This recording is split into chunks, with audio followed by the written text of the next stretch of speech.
Don't you dare. You don't get to take credit for Martha's work again. I heard Philip's voice booming from the conference room. I froze outside the door, files clutched to my chest, the familiar knot of anxiety tightening in my stomach. You have no idea what you're talking about, Danielle replied, her voice eerily calm. I've been cultivating the Sinex relationship for months. Martha is simply executing my strategy. I took a deep breath and pushed through the door.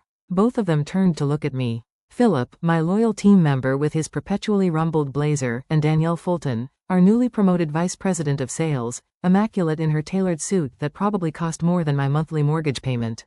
Martha, perfect timing, Philip said, relief washing over his face.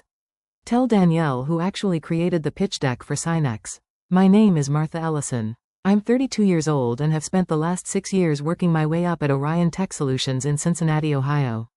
We develop logistics software for transportation companies, nothing flashy, but essential infrastructure that keeps goods moving across the country. I started as a junior sales associate and worked my way up to business development manager through pure grit and results. My diploma from Ohio University hangs in my modest cubicle, not Harvard or Stanford like many of our executives, a fact that Danielle never let me forget. We were just discussing the Sinex presentation, Danielle said smoothly, as though Philip hadn't been shouting moments before. I'll need your notes by end of day so I can finalize everything. I met her gaze steadily. Actually, Danielle, the presentation is already finalized. The entire deck is built around the customized supply chain solution I developed specifically for their multimodal needs. Well, I'll need to review it thoroughly, she replied with a tight smile. We can't risk losing this deal. It would be our largest contract ever. $50 million over 5 years, I nodded. I'm aware of what's at stake. What I didn't say was that I had been working on landing Sinex Holdings for nearly a year. Countless early mornings, late nights and weekend work sessions had gone into understanding their pain points, crafting the perfect solution, and building trust with their team. I'd flown to their headquarters in Detroit 4 separate times, each visit bringing me closer to closing this career-defining deal. As Philip and I walked back to our desks, he shook his head. She's going to try to push you out of the final meeting. You know that, right? I sighed. Let her try. Tasha Brennan won't sign anything unless I'm in that room. What Danielle didn't know, what nobody at Orion Tech knew, was that Tasha, the CEO of Sinex Holdings, had been my roommate in college. We'd shared a cramped off-campus apartment for 2 years, splitting ramen noodles and pulling all-nighters together. We still met for brunch whenever she was in town. I hadn't leveraged our friendship to get the deal. That would have been unprofessional, but it certainly helped get my foot in the door. As I walked back to my desk, I noticed an email from our CEO requesting my presence at tomorrow's executive meeting. A chill ran down my spine. Something told me this wasn't about a promotion. The executive boardroom always made me uncomfortable. Everything was too polished, the gleaming mahogany table, the floor-to-ceiling windows overlooking downtown Cincinnati, the subtle smell of lemon polish and power. I smoothed down my department store blazer and took a seat at the far end of the table, painfully aware of being the only person in the room without an Ivy League pedigree. Our CEO, Jonathan Pierce, sat at the head of the table, his expression unreadable behind steel-rimmed glasses. Danielle sat to his right, a portfolio open in front of her. 3 other executives filled out the room, all men, all wearing nearly identical navy suits. Martha, thank you for joining us. Jonathan began. Danielle tells me you've made significant progress with Sinex Holdings. I nodded, pulling out my own notes. Yes, we're in the final stages. They've verbally committed to the full package and we're scheduled to sign the contract next week. $50 million over 5 years with an option to renew. Jonathan leaned forward, fingers steepled. That's excellent work. It would be the largest contract in Orion Tech's history. Thank you, I replied, a small flutter of pride warming my chest. It's been a team effort, but yes, I'm proud of where we've landed. The thing is, Danielle interjected, we're concerned about Sinex's enterprise-level needs moving forward. I frowned. I've built the entire proposal around their enterprise infrastructure. The implementation plan addresses every concern their IT department raised. Not just the technical aspects, Danielle continued smoothly. The relationship management, a client of this size requires a certain level of finesse. My stomach dropped. I'd seen this before. Danielle positioning to take over accounts after I'd done all the heavy lifting, but never with a client this significant. I've been managing the relationship for nearly a year, I said carefully. Tasha, Ms. Brennan, has specifically requested that I oversee the implementation. Danielle's smile didn't reach her eyes.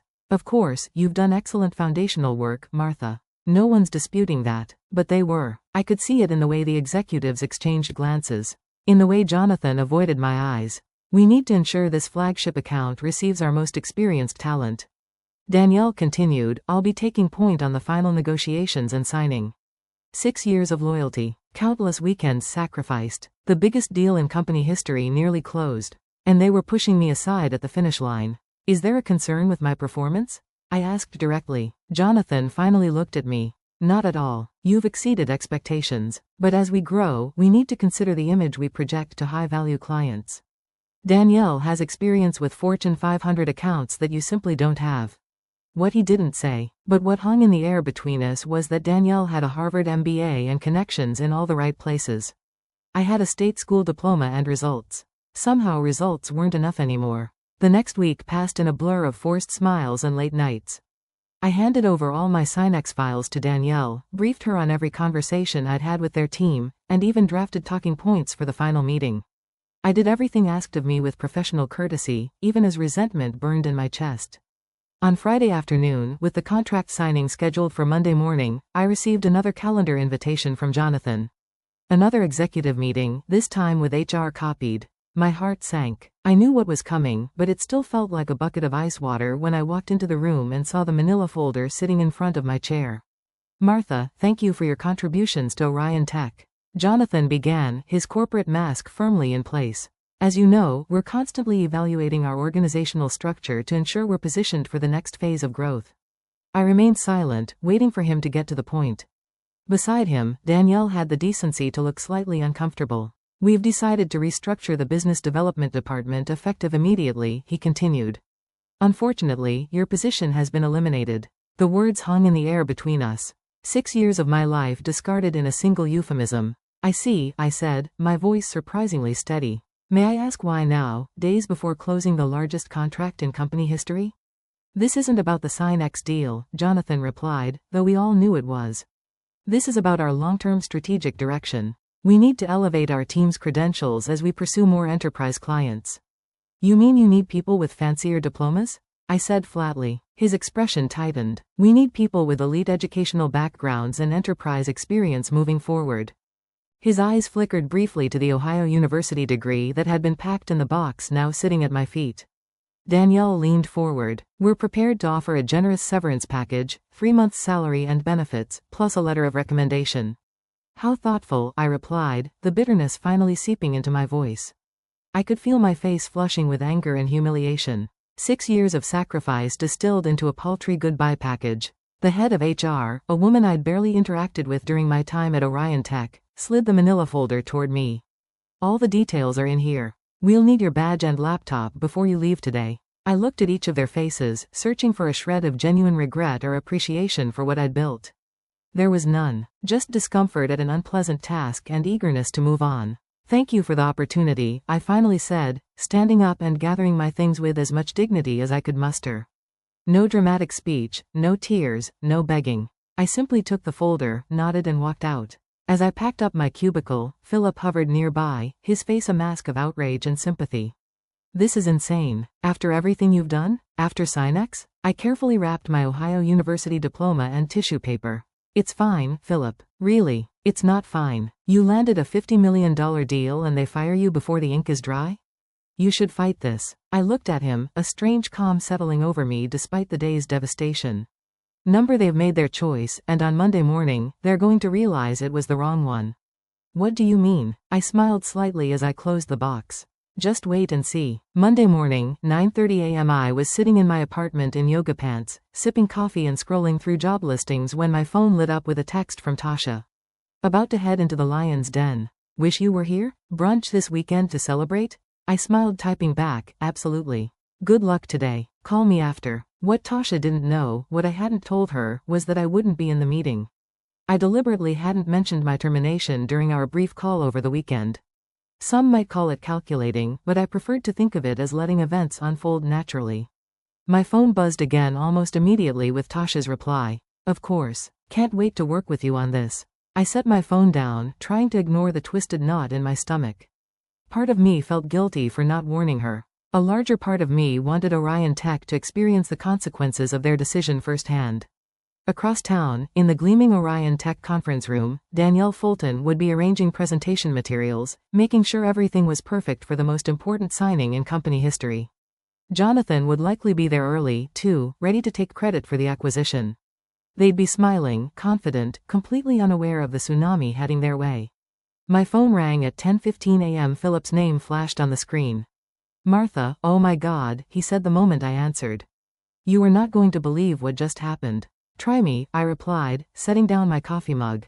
Tasha Brennan walked into the conference room, looked around, and the first thing she said was, "Where's Martha?" Danielle tried to explain that you were no longer with the company, but Brennan cut her off. She said, and I quote, "If Martha's not involved, we need to revisit this contract immediately." I closed my eyes, picturing the scene. What did Jonathan do? He started doing damage control, talking about team approaches and how they value your contribution, but are moving in a strategic direction. Complete bull. Brennan wasn't having it. She said she'd been clear from the beginning that you were the reason Synex was considering Orion Tech, and without you, the deal needs to be re-evaluated. A small vindictive part of me savored the image of Danielle's face as her victory crumbled. "Then what happened?" I asked. "They're in Jonathan's office now. It's chaos here, Martha. Absolute chaos. Danielle is practically having a meltdown. She's been calling legal to see if there's any way to force Synex to honor the verbal agreement." "There isn't," I said simply. "I'd made sure the formal agreement wasn't signed before my departure." "How did you know this would happen?" Philip asked. I hesitated, then decided he deserved the truth. "Tasha was my college roommate. We've been friends for over a decade." There was a long silence. "And Orion Tech had no idea," he finally said, something like awe in his voice. "They never asked. They saw my state school diploma and assumed I couldn't possibly have valuable connections." So what happens now? It was the question I'd been wrestling with all weekend. Part of me wanted to watch Orion Tech implode without the Synex deal. Another part, the professional who'd given 6 years to this company, couldn't completely abandon ship. "That depends on what they do next," I replied honestly. I didn't have to wait long to find out. Within an hour, my phone was blowing up. 3 missed calls from Danielle. 2 from Jonathan. A text message from an unknown number that turned out to be the head of our. All with increasing levels of panic and forced politeness. I let them stew for another hour before finally answering Jonathan's 4th call. "Martha," he said, relief evident in his voice. "We need to talk." "I'm listening," I replied, keeping my tone neutral. "There seems to have been a misunderstanding with Synex. Ms. Brennan is under the impression that you're essential to the deal." "That's not a misunderstanding, Jonathan, that's a fact." There was a long pause on the other end of the line. I could almost see Jonathan removing his glasses, pinching the bridge of his nose the way he did when negotiations weren't going his way. "Perhaps we acted hastily on Friday," he finally said. "We'd like to discuss bringing you back to oversee the Synex implementation." I laughed, unable to help myself. "You fired me 3 days ago because I don't have an Ivy League degree. Now you want me back because you're about to lose $50 million.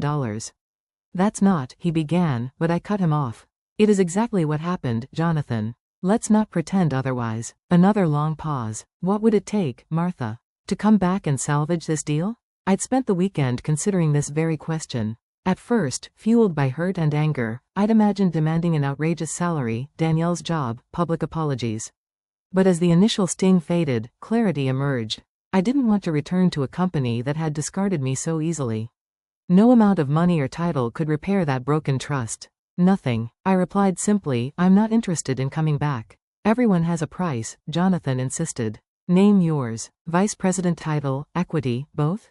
This isn't about money or titles. This is about respect. You showed me exactly how much you value my contributions on Friday afternoon." I admit we handled the transition poorly. "Transition," I interrupted, my voice rising despite my efforts to remain calm. "You fired me days before closing the biggest deal in company history because my diploma didn't have enough Ivy on it. That's not a transition, Jonathan. That's elitism, plain and simple." The line went quiet again. When Jonathan spoke, his voice had lost its executive polish.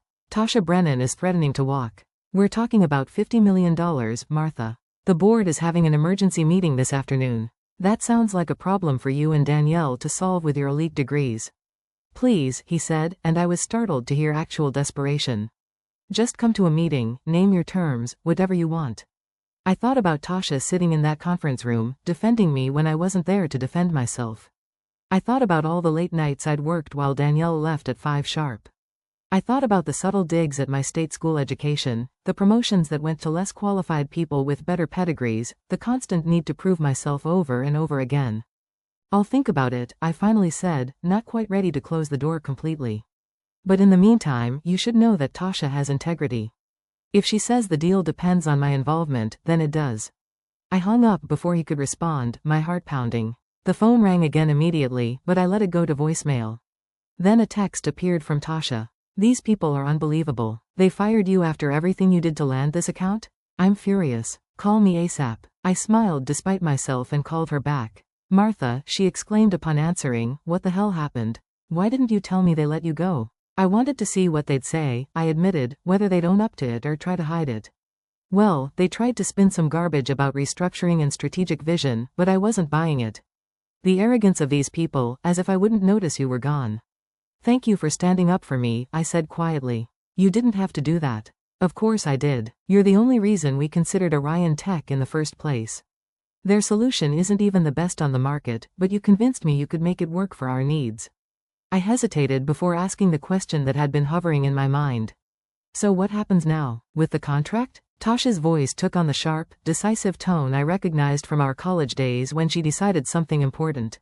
That depends on you. If you want me to walk away from Orion Tech completely, I will. But I have another idea, if you're interested. I'm listening. You remember Gregory Wilson? He was a year ahead of us, economics major? Vaguely, I replied, trying to place the name. He founded Wilson Enterprise Solutions 5 years ago, direct competitor to Orion Tech, but with a more innovative approach. They've been trying to get a meeting with me for months. I sat up straighter, immediately seeing where she was going with this. Greg's looking for a new business development director, Tasha continued. Someone who understands logistics software and has connections in the industry. Sound like anyone you know? You want me to go work for a direct competitor? I asked, my mind racing with possibilities. I want you to interview with them, Tasha clarified. What happens after that is up to you and Greg. But yes, if you took the job, and if their solution meets our needs, I'd be very interested in discussing a partnership. The pieces clicked into place with dizzying speed. I could jump to a competitor, bring Synex with me, and show Orion Tech exactly what they'd thrown away. It was the perfect revenge, professional, clean, and completely ethical. Send me Greg's contact information, I decided. I'll reach out today. Already texted it to you, Tasha replied, and I could hear the smile in her voice. He's expecting your call. 3 hours later, I was sitting in a downtown cafe across from Gregory Wilson, founder and CEO of Wilson Enterprise Solutions. He was younger than I expected, barely 40, with the energetic presence of someone who built something from nothing. Tasha speaks very highly of you, he said after we'd exchanged pleasantries, says you're the most client-focused person she's ever worked with. I believe in relationships over transactions, I replied. Technology changes, but trust is constant. We spent the next hour discussing his company, my experience, and the logistics software market. Unlike my interviews at Orion Tech years ago, Greg never once asked about my educational background. He was focused entirely on results and approaches. So here's the situation, he finally said, leaning forward. We're a smaller player than Orion Tech, but we're growing fast. Our technology is superior, more adaptable, cloud-native, better UI. What we lack is someone who can get us in front of the right enterprise clients. Someone with relationships and industry knowledge, I nodded. Exactly. I'll be blunt, Martha. I want to poach you. I want to offer you our business development director position, reporting directly to me. Full autonomy over your client strategy, equity in the company, and a salary that will make Orion Tech's best offer look insulting. My eyebrows rose. That's quite a pitch. I believe in investing in talent, Greg shrugged. And from what Tasha tells me, you're exactly the talent we need. The fact that Orion Tech was stupid enough to let you go is their loss and my gain. For the first time since Friday, I felt a genuine smile spread across my face. I like your approach, Greg. When would you need an answer? How about right now? He challenged, a twinkle in his eye. I laughed. I appreciate the enthusiasm, but I'll need to see the formal offer first. Though I have to admit, I'm definitely interested. Fair enough. I'll have it to you by end of day. He stood and extended his hand. I'm looking forward to working together, Martha. As we shook hands, my phone buzzed with another call from Jonathan.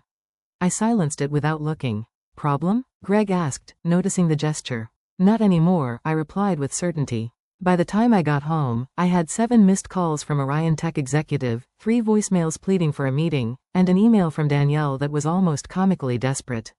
I deleted them all and opened the formal offer Greg had sent over. The compensation package made me gasp. Base salary twice what I'd been making, significant equity, signing bonus, relocation allowance if I wanted it. Most importantly, the title and authority I deserved. I signed it immediately and emailed it back. Then I called Tasha. It's done, I told her. I start at Wilson next Monday. Perfect, she replied, satisfaction evident in her voice. I just emailed Orion Tech formally withdrawing from contract discussions. How did they take it? Like they'd been hit by a truck. Jonathan actually suggested they might take legal action. I snorted. On what grounds? You never signed anything. Exactly what I told him. I also mentioned that we're exploring other options that better align with our strategic direction. Let me guess, you're meeting with Wilson next week. Tuesday morning, I thought you might want to sit in. I laughed, feeling lighter than I had in months. Wouldn't miss it for the world. The next months unfolded like a masterclass in professional karma. I started at Wilson Enterprise Solutions the following Monday, diving into my new role with enthusiasm and purpose. Greg gave me the freedom to build my team and strategy from scratch without the constraints I'd faced at Orion Tech. My first official act as business development director was to prepare for the Synex meeting. When Tuesday arrived, I walked into the conference room with confidence, greeting Tasha with a warm hug before seamlessly transitioning into my presentation. 2 hours later, we had the framework of an agreement. $45 million over 5 years. Slightly less than the Orion Tech deal, but with significantly better technology and implementation support. Word travels fast in our industry. When news broke that Synex Holdings had signed with Wilson instead of Orion Tech, other clients took notice. My phone started ringing with calls from contacts I'd cultivated over the years, all curious about why I'd made the switch and what Wilson could offer that Orion Tech couldn't. I never spoke ill of my former employer. I didn't have to. The facts spoke for themselves. Orion Tech had fired me immediately after I landed their biggest ever contract, then lost that same contract when the client discovered I was gone. It was a cautionary tale that executives whispered about at industry conferences. 3 months into my new role, I got an unexpected LinkedIn message from Philip. Danielle was let go yesterday. Board cited the Synex disaster and failure to retain key talent. Thought you'd want to know. I felt a moment of satisfaction, quickly followed by concern from my former team. How are things there? I wrote back. Tense. Stock is down 30% since the Synex news, rumors of layoffs. I didn't celebrate. Instead, I sent Philip a message. If you're interested in a change, Wilson is hiring. We value results over pedigree here. 2 weeks later, he joined my team, the first of several talented Orion Tech employees who made the switch in the coming months. 1 year after my unceremonious firing, Wilson Enterprise Solutions had grown by 150%. Our client roster included 3 former Orion Tech flagship accounts, including Synex Holdings. My team, now 15 strong and growing, was a diverse mix of backgrounds, educations and experiences, united by their drive and client focus. I just wrapped up our quarterly planning meeting when my assistant said Greg wanted to see me. I found him in his office, reviewing financial projections with a satisfied expression. The board meeting went well, I asked, taking a seat. Greg looked up with a grin. Extremely, we're on track to surpass Orion Tech in market share by Q3. That's ahead of projections. It is, largely thanks to you and your team. He pushed a folder across the desk, which is why I wanted to discuss this with you first.